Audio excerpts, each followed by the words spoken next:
आप सभी को नमस्कार। आज मैं आप सभी के समक्ष शिव जी भगवान की एक कहानी लेकर आई हूँ कि किस राक्षस से डर कर भागे थे भगवान शिव। तो श्रवण करते हैं। भगवान शिव के बारे में बहुत सी कहानियां प्रचलित हैं कि वह थोड़ी सी तपस्या से आसानी से प्रसन्न हो जाते हैं। हालांकि ऐसे कई उदाहरण हैं जब किसी ने बड़ा वरदान पाने के लिए उनकी तपस्या भी की है। लंकापति रावण ने अमरता का वरदान पाने के लिए भगवान शिव को अपने 10 सिर चढ़ा दिए थे। भगवान शिव से जुड़ी एक ऐसी ही और भी कहानी है जिसमें एक राक्षस ने शिव जी की घोर तपस्या कर उन्हें प्रसन्न किया था। हालांकि वरदान देकर भगवान शिव खुद भी मुसीबत में फंस गए थे। बाद में भगवान विष्णु ने उन्हें इस मुसीबत से छुटकारा दिलाया था। तो कहानी के मुताबिक एक बार महर्षि नारद धरती पर घूम रहे थे। रास्ते में उन्हें वृकासुर नाम का राक्षस मिला। नारद मुनि को देखते ही उसने कहा कि मैं आपसे कुछ सलाह लेना चाहता हूँ। आप मुझे बताइए कि ब्रह्मा विष्णु और महेश में कौन से देवता जल्दी प्रसन्न हो जाते हैं। महर्षि नारद ने बहुत सोचने के बाद कहा कि वैसे तो तुम तीनों महादेवों में से किसी की भी तपस्या कर सकते हो, लेकिन ब्रह्मा और विष्णु जल्दी प्रसन्न नहीं होते हैं। उनके लिए बहुत वर्षों तक कठिन तपस्या करनी पड़ती है।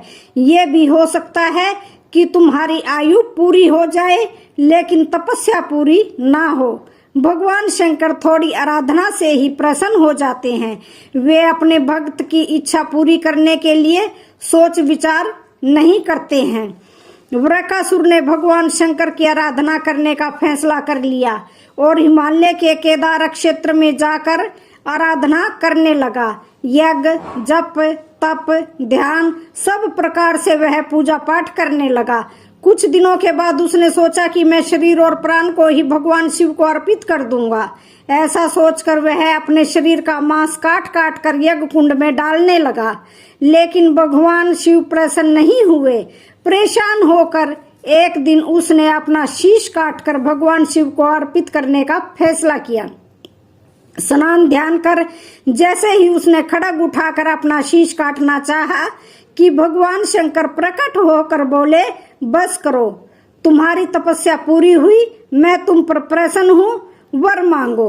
वृकासुर हाथ जोड़कर भगवान शिव से बोला, आप मुझे वर दीजिए कि मैं जिस प्राणी के सिर पर हाथ रख दूं उसकी तुरंत मृत्यु हो जाए। शिव जी वृकासुर की यह मांग सुनकर चिंता में पड़ गए, लेकिन वरदान नहीं देने पर देव मर्यादा का उल्लंघन हो रहा था। शिव जी वृकासुर से बोले कि तुम्हारी तपस्या व्यर्थ नहीं जाएगी। तुमने मुश्किल वरदान की कामना से तपस्या की थी, इसलिए तुम्हें तपस्या भी कठिन करनी पड़ी। जाओ, जैसा वर चाहते हो वैसा ही मिलेगा। वरदान पाते ही वृकासुर की आसुरी वृत्ति जाग गई।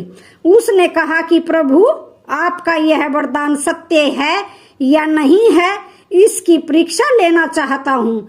इसलिए पहले आपके सिर पर ही हाथ रख कर देखता हूँ कि इस वर में कितनी सत्यता है। भगवान शंकर ने सोचा कि यह राक्षस कुछ नहीं सुनेगा। जब वृकासुर शिव जी के सिर पर हाथ रखने के लिए आगे बढ़ा तो वह वहां से भागने लगे। इस पर वृकासुर का क्रोध बढ़ गया। वह पीछा करते हुए चिल्लाया कि महर्षि नारद की तरह आपने भी मुझसे छल किया है। वरदान की परीक्षा से डरकर क्यों भाग रहे हैं? शिव जी भूमंडल छोड़कर देवलोक तक भागते रहे और वृकासुर भी उनका पीछा करता रहा। अंत में भगवान शिव विष्णु लोक में पहुंचे और विष्णु जी को अपनी परेशानी बताई। विष्णु जी ने हंसकर कहा कि कुछ भी हो, आपके वरदान की सत्यता तो सिद्ध करनी ही होगी। भगवान विष्णु ने योग माया से एक वृद्ध तेजस्वी ब्रह्मचारी का स्वरूप बनाया और वृकासुर की ओर चल पड़े। भगवान विष्णु को जब वृकासुर आता हुआ दिखाई दिया तो उन्होंने आगे बढ़कर उसे प्रणाम किया। उन्होंने वृकासुर से कहा कि असुरराज, कहाँ भागे जा रहे हैं? लगता है कि आप बहुत थक गए हैं। शरीर को थोड़ा आराम दीजिए। आप सब प्रकार से समर्थ हैं, फिर भी मेरे योग्य कोई काम हो तो बताइए। अक्सर लोग अपने सहायकों से ही अपना काम पूरा करा लेते हैं। एक तेजस्वी ब्रह्मचारी की बातें सुनकर वृकासुर ने शिव जी के वरदान और उसकी परीक्षा की बात बताई। इस पर ब्रह्मचारी हंसा और कहा कि तुम किसके वरदान की परीक्षा लेना चाहते हो? शिव जी का तो कोई अपना घर ही नहीं है। वह खुद भूत प्रेतों के साथ घूमते रहते हैं। वह भला किसी को क्या वर देंगे? वर देने वाले तो ब्रह्मा और विष्णु ही हैं। विष्णु जी ने वृकासुर से कहा कि तुम्हें वरदानी होना था तो ब्रह्मा या विष्णु की आराधना करनी चाहिए थी। शिव जी के पीछे बेकार में दौड़ रहे हो। वरदान देने वाला तो खुद इतना शक्तिशाली होता है कि उसके वरदान का असर खुद उस पर नहीं हो सकता है। उन्होंने तो तुम्हें झूठ मूठ का वरदान दिया है। तुम्हारी तपस्या बेकार चली गई। ब्रह्मचारी की बात सुनकर वृकासुर निराश हुआ। उसका मनोबल टूट गया। वह कहने लगा कि मुझे तो देवर्षि नारद ने शिव की आराधना करने को कहा था। ब्रह्मचारी ने कहा कि तुमने नारद मुनि पर भरोसा कर लिया? वह तो ऐसे ही घुमक्कड़ साधु हैं जो सभी को उल्टी सलाह देते हैं। अगर तुम्हें मेरी बात पर भरोसा नहीं है तो अपने सिर पर हाथ रख कर देख लो कि कैसे शिव ने तुम्हें झूठा वर देकर बहकाया है। वृकासुर का मनोबल बुरी तरह से टूट चुका था। उसे ब्रह्मचारी की बात पर भरोसा हो गया कि शिवजी ने भी उसके साथ चलकर झूठा वरदान दिया है। उसका विवेक नष्ट हो गया। उसने वरदान की सत्यता का परीक्षण करने के लिए अपना हाथ अपने ही सिर पर रख लिया। सिर पर हाथ रखते ही भयंकर अग्निपुंज प्रकट हुआ और वृकासुर उसमें भस्म हो गया। भगवान शिव, विष्णु जी और वृकासुर की इस कहानी में जीवन का अहम सार छुपा है कि कहानी सीख देती है कि बिना सोचे विचारे किसी को कुछ देना और पाने वाले का कृतघ्न होकर दाता को ही संकट में डालने का ऐसा ही नतीजा होता है। कृतघ्नता के उन्माद में बुद्धि, विवेक सब नष्ट हो जाता है और उपलब्धि ही विनाश का कारण बन जाती है। भगवान शिव ने क्यों किया था चंद्रमा को अपने शीश पर धारण, तो इसके बारे में जानते हैं। सावन के महीने में भगवान शिव की विशेष रूप से पूजा होती है। भोलेनाथ को देवों के देव महादेव कहा जाता है।